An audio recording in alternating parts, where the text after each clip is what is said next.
Hare Krishna, dear devotees. Welcome to BhagavatSanga program. This is our Śrīmad Bhāgavatam program where we read prayers of pure devotees.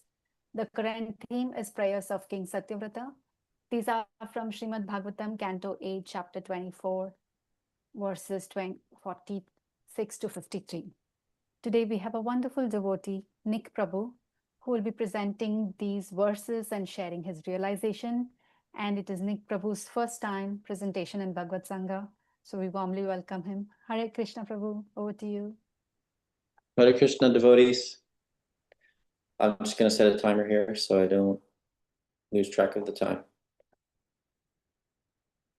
Please accept my obeisances. Let's start with a prayer.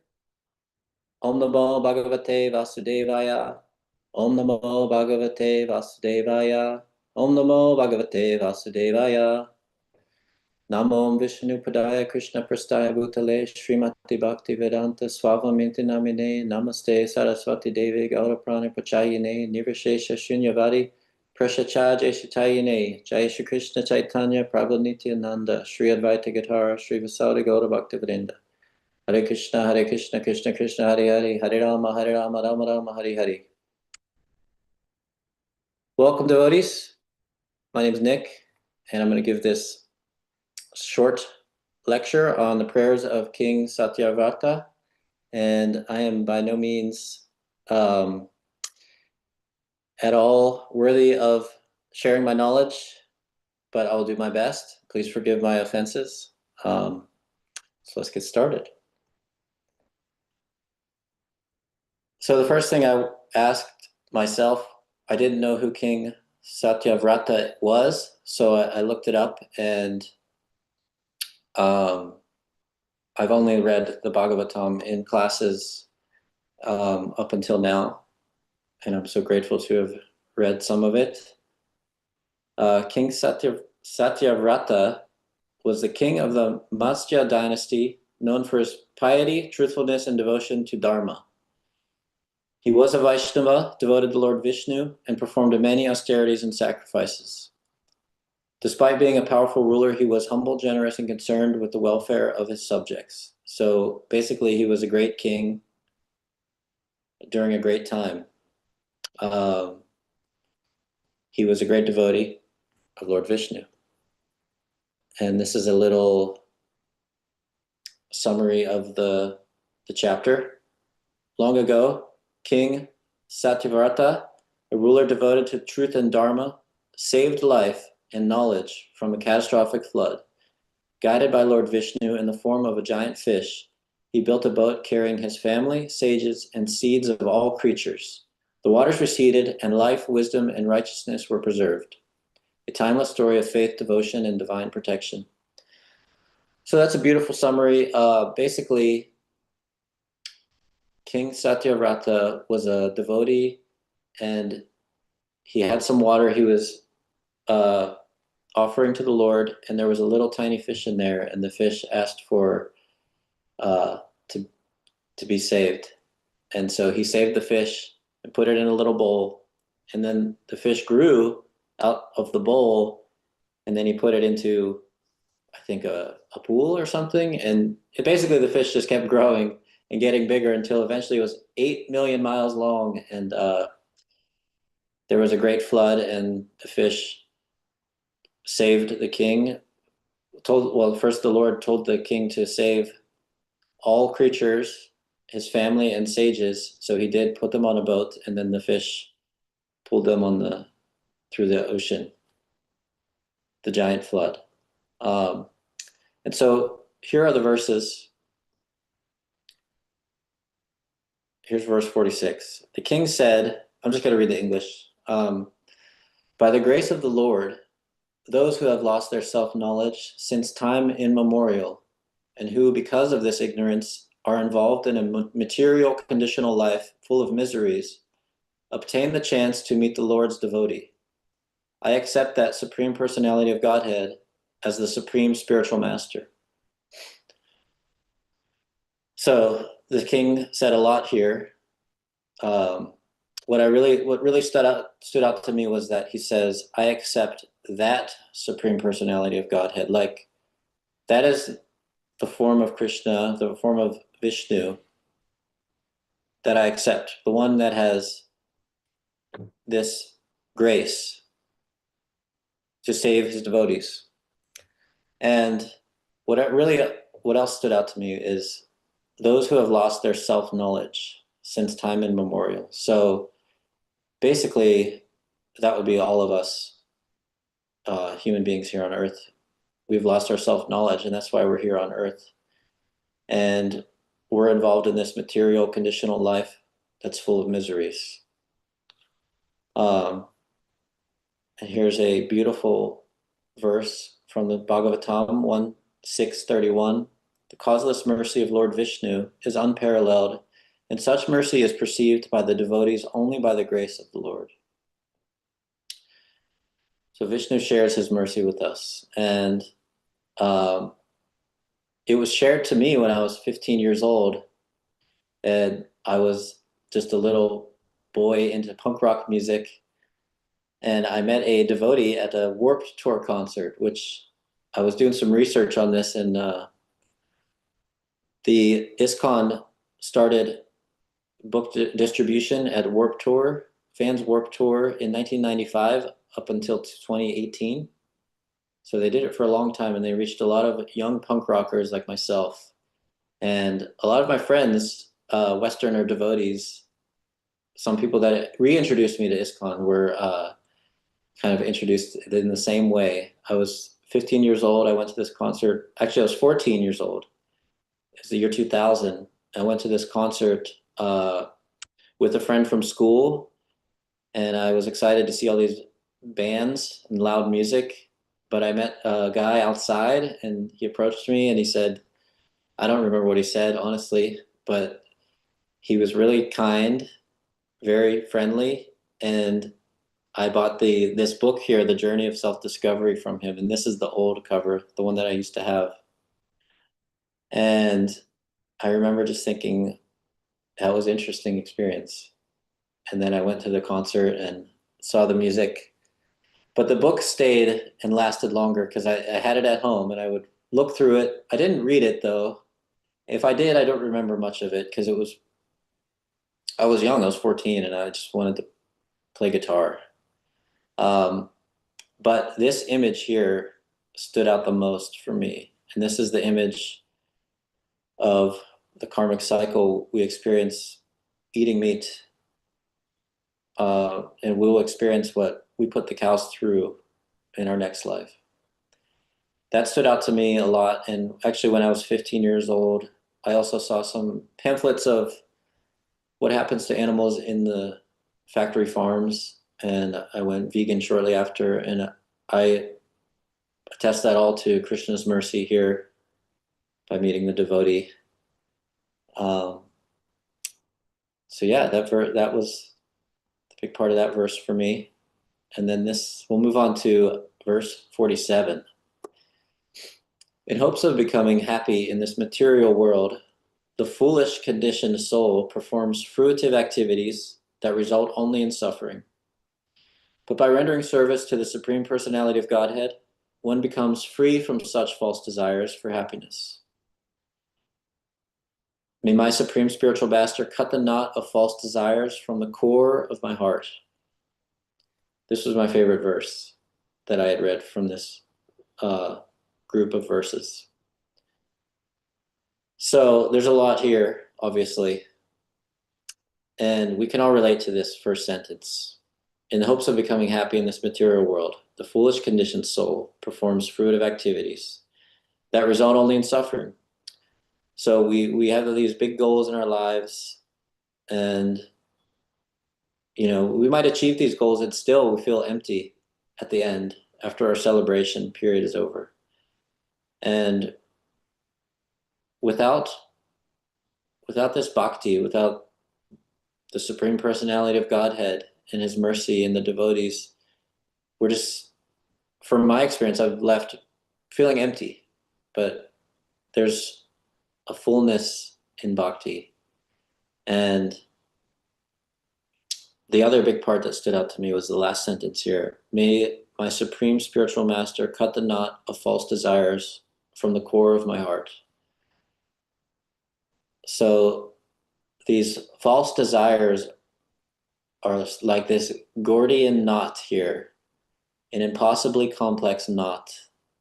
And this is some story of King Alexander cutting the knot with this sword. And that's like Krishna cutting the knot from our heart, the core of our heart. But without Krishna, we can feel very stressed out because look at this knot. I mean, good luck untying that knot. It's like powerlessness. Cut the knot of false desires from the core of my heart. So he's saying here that basically we're powerless over these false desires. Only Krishna can cut the knot. It's deep in the core of our heart. So there's a group I attend, it's called the Bhakti Recovery Group. And it's kind of like the 12 steps of Alcoholics Anonymous or other groups that you might have heard of. But they make it more towards bhakti. So with Krishna's mercy involved. And step one in that is that we admitted we were powerless over our anarthas, addictions, and associated behaviors, and our lives had become unmanageable. So the first step in recovering from these anarthas or these addictions or associated behaviors is admitting that we're powerless. It's the false desires from the core of our heart. And only Krishna can cut the knot. Which is step two. We came to believe that a power greater than ourselves could restore us to sanity. That's Krishna. So we'll move on to verse number 48. One who wants to be free of material entanglement should take to the service of the Supreme Personality of Godhead and give up the contamination of ignorance involving pious and impious activities. Thus one regains his original identity. Just as a block of gold or silver sheds all dirt and becomes purified when treated with fire. May that inexhaustible Supreme Personality of Godhead become our spiritual master, for he is the original spiritual master of all other spiritual masters. Another great verse. And basically, the king is guiding us towards bhakti, towards Krishna's mercy, serving Krishna. So I have here, the interesting part of this though is the involving pious and impious activities. So it's like, I think of the three modes of nature, the modes of darkness, ignorance, and goodness. And all of those being pious and impious activities, they do result in karma. So that's still a form of contamination. Whereas bhakti, it dissolves and removes all of our karma, just as a block of gold or silver sheds all dirt and becomes purified when treated with fire. So this is from the purport here by A.C. Bhaktivedanta Swami, Srila Prabhupada. Decontaminate through bhakti, devotional service. Just a small quote from his purport. And there's 9 types of bhakti that we have. And I'll just stick to the English. My Sanskrit's not great. Maybe a Prabhu can teach me some pronunciations. But we have hearing the holy names and pastimes of the Lord, chanting and singing the holy name and the Lord's praises, constantly remembering the Lord, serving the Lord's lotus feet, worshiping the deity of the Lord in the temple or at home, offering respectful obeisances to the Lord, engaging in service to the Lord, seeing oneself as a servant, fostering a feeling of friendship and camaraderie with the Lord, and offering oneself completely to the Lord. So I love how in bhakti, just how laid out it is. It's one of those things, it's simple but not easy, but there's no room for guessing, which I love how much effort Prabhupada put into explaining this to us fallen souls, us Westerners who are just contaminated in ignorance, hearing the holy names and pastimes of the Lord. So that's like what we're doing right now. We're hearing from the Śrīmad Bhāgavatam.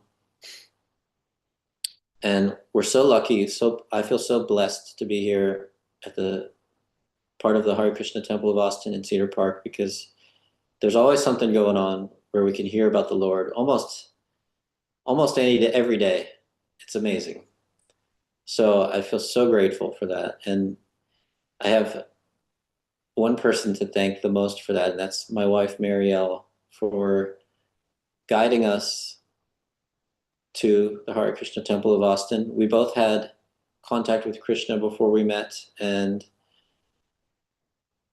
she finally put the foot on the pedal to go to the temple, and we've been going ever since that one day. So super grateful. And chanting and singing of the Lord's praises, kirtan, we're all familiar with that. We chant our rounds in the mornings, and we try to have a kirtan every day. And if we're not having a kirtan, we're listening to kirtan. We're listening to podcasts about Krishna. So it's great to just be saturated in bhakti, so that when we're not listening or chanting, we can remember the Lord, remember Krishna's pastimes, and remember Krishna's mercy, which fills me with gratitude, which, it's Thanksgiving's coming up, and I've been thinking about gratitude, and I'm just so grateful to remember the Lord, and I hope to remember him in those darkest moments.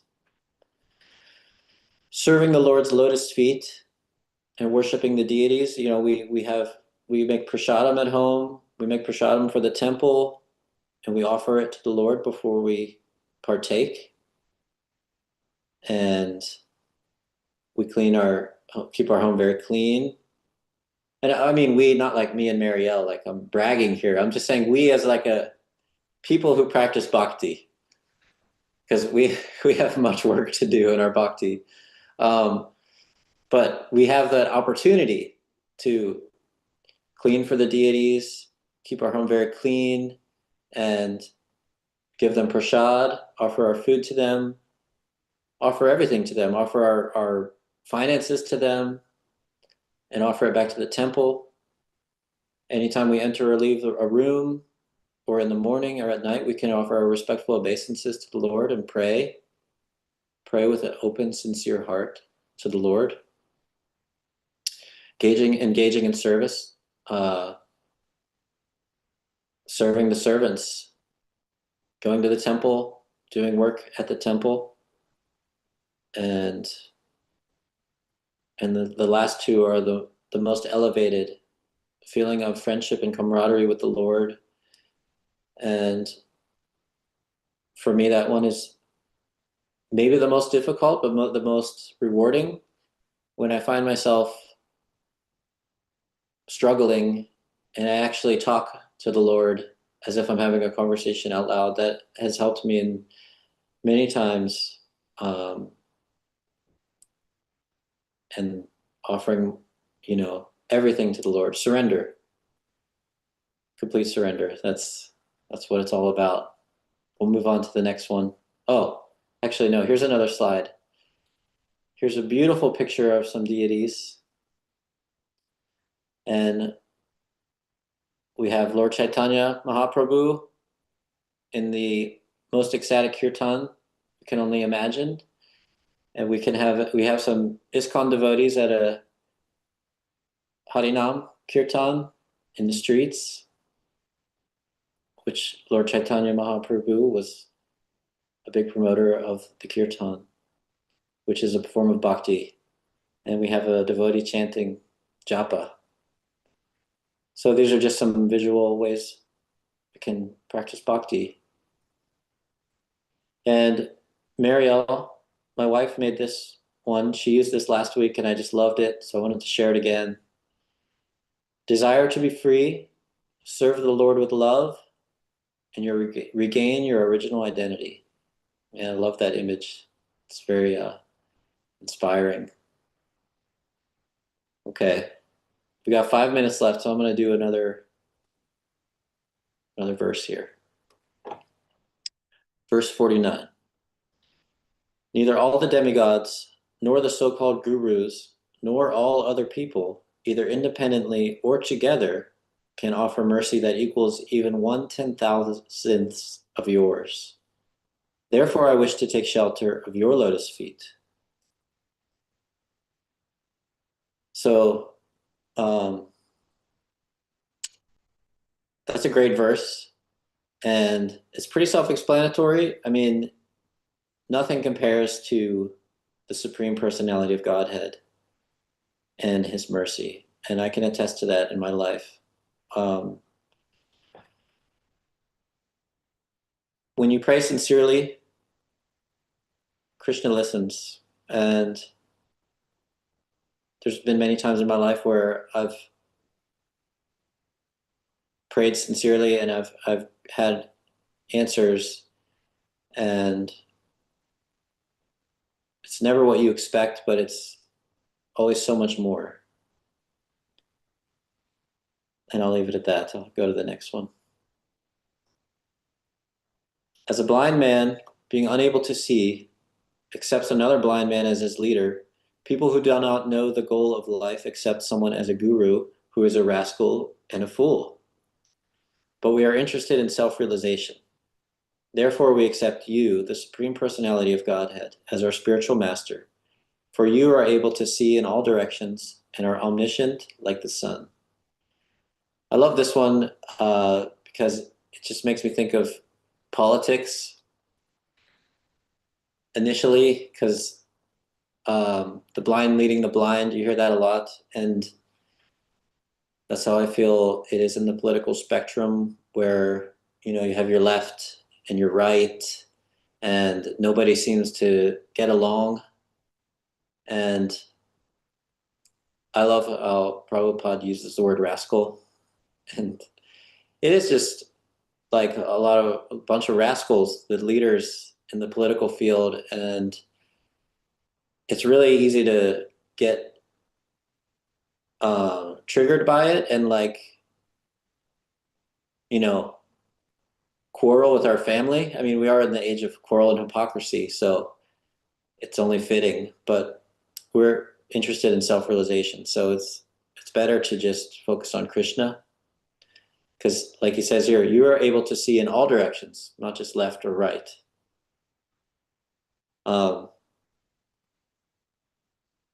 Yes, I'm going to stop there.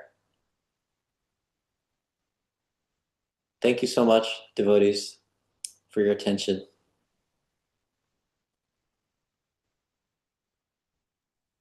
Hare Krishna, Prabhu. That was such a devotional presentation.